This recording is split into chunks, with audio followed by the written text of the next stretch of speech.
আপনি যদি ৭৭টা জেতানোর কাণ্ডারি দিলীপ ঘোষকে বলছেন, নিঃসন্দেহে তিনি রাজ্য সভাপতি, তিনি কাণ্ডারি, তাহলে তার মেদিনীপুর লোকসভায় ৭-৬টায় বিজেপি হেরেছিল কেন 2021-এ?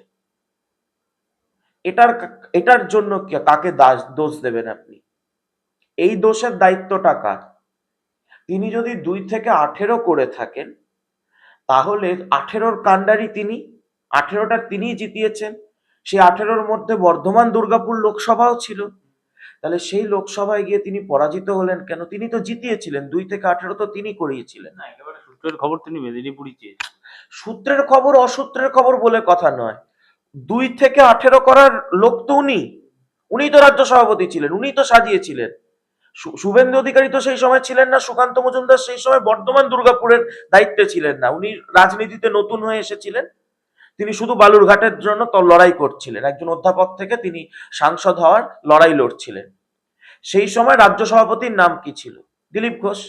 তাহলে সেই দিলীপ ঘোষ বর্ধমান দুর্গাপুরে পরাজিত হলেন কেন? এই প্রশ্নেরও তো জবাব দিতে হবে দিলীপ ঘোষকে।